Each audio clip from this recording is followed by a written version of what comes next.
Today I want to talk about rating the books I've read from April through June 2023, and usually when I do book reviews or videos for book reviews, I don't provide a star rating. Star ratings are completely subjective, and everybody has a little bit different idea of how they work or how they're supposed to work. And rather than going through all of the details and explaining why I chose that star rating and what those stars mean to me, I find it easier to just kind of bulk do them at the end of a few months.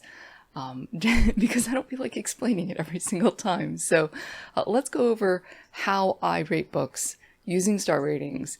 And this is, of course, my opinion. You can do yours however you want. You rate books on your account the way you want to, and I will rate books on my account the way that I want to.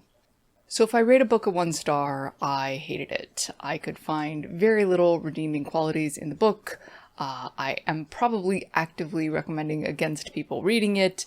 It's possible I'm memeing on it a little bit in private with a close group of friends. 2 stars means I disliked it, but I don't want to set it on fire. So it's not good, but it's not the worst thing I've read. 3 stars is in the middle. It's typical of its genre, but it's nothing particularly special. It's not bad. It's not good. It's just there. I like to call these popcorn books. They're books that are made to consume and then forget when you move on to the next one. And there's nothing wrong with that. There's nothing wrong with the 3-star rating. There's nothing wrong with popcorn books. There's nothing wrong with just reading a book to enjoy it in the moment and then never picking it up again. That's okay. 4 stars is a book I really liked, but it had some flaws that detracted from my enjoyment of it or that didn't sit right with me after the fact. So these are books that I really enjoyed, but I can recognize that the flaws detracted from my overall enjoyment of the book. 5 stars means I loved it. I am actively encouraging other people to read it, and I've probably bought extra copies to give away to friends. Now that that's out of the way, I should probably mention that I've already done full reviews on all the books that we're going to talk about today, so if you hear about something that you think might be interesting, you can find more information down below.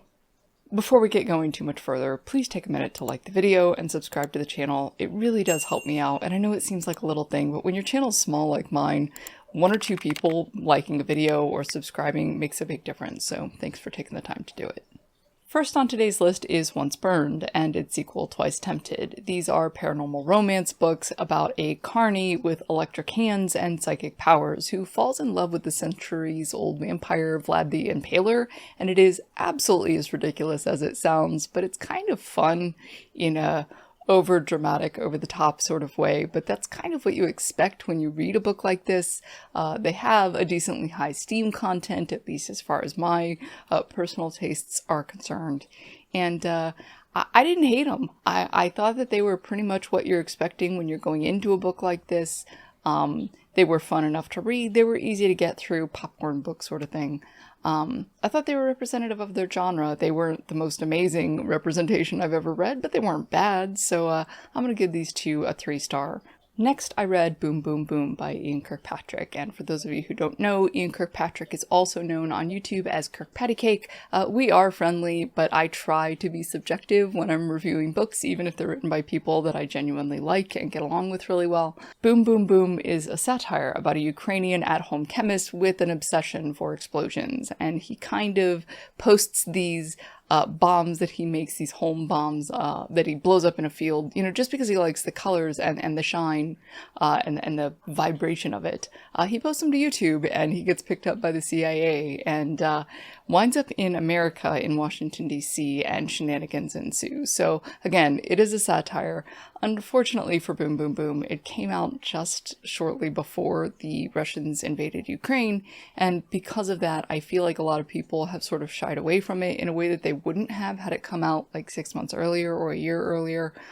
So that's really unfortunate. I found it fun, so this is a 4-star rating for me.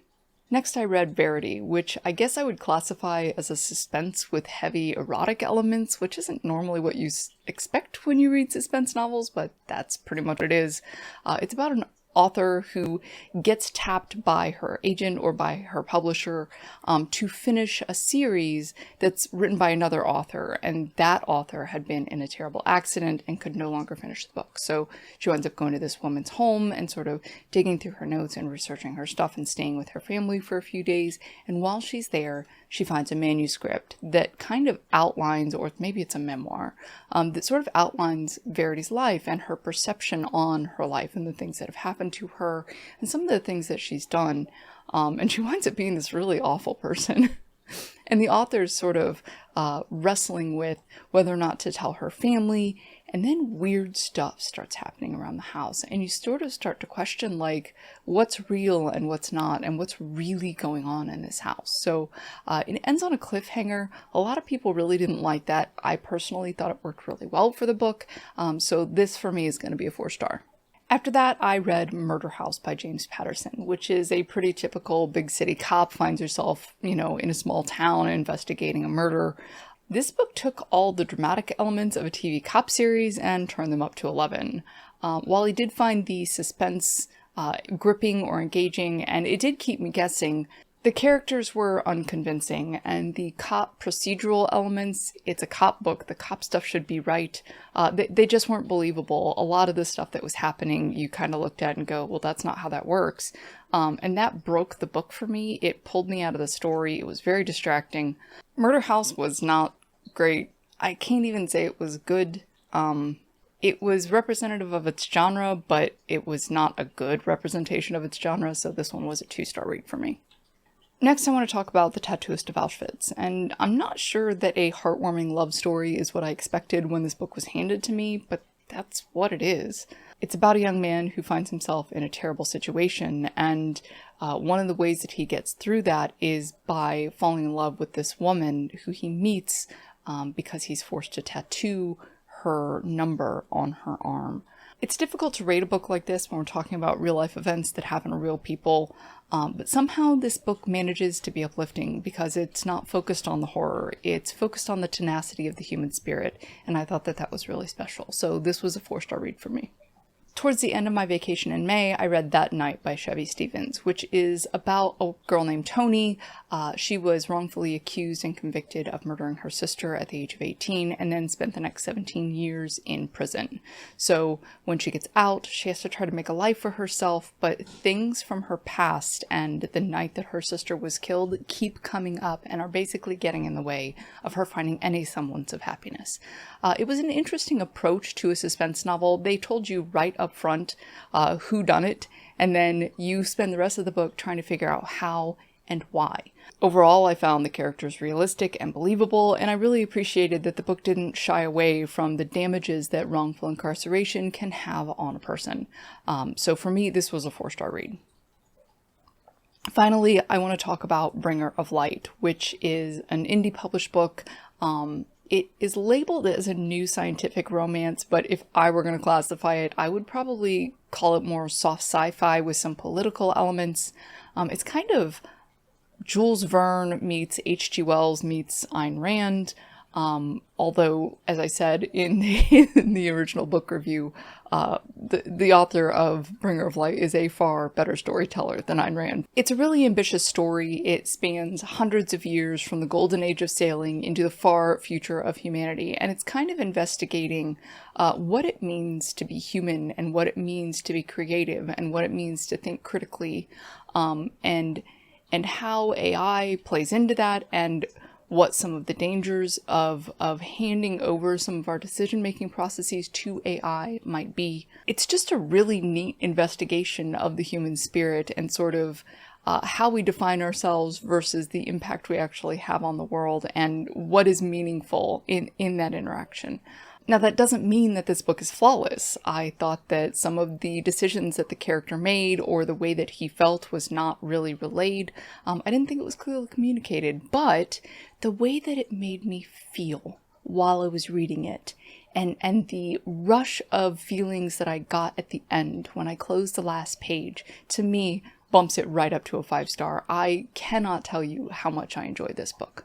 That doesn't mean the book is flawless. I thought that the reason that the character felt the way he did, or the reason he made some of the decisions that he made, I didn't feel like that was as clearly as explained as it should have been. But the way that it made me feel while I was reading it, and the rush of feelings that I got at the end, and the satisfaction I got from reading it when I finished it, that to me pushed it up to a 5-star read.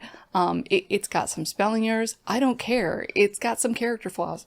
I don't care. It didn't explain a few things. I don't care. The way that the book made me feel makes it a 5-star read for me. So that's all the books that I've read over the past couple months. It's been a slow few reading months. It's summer and the kids are in town, so we're trying to spend as much time with them as we can while they're here. And we've been taking some road trips and doing some baking and all sorts of other fun family things. But that cuts into your reading time, and that's okay. So I hope you're enjoying your summer, and I'll see you next time. If you enjoyed this video, please hit the like button, and of course if you like the way that I present information, hit the subscribe button and the notification bell down below. You can find all of my social media contacts in the description, and of course if you want to keep up with me and the progress I'm making on my current novel, you can do that at effywritesbooks.com.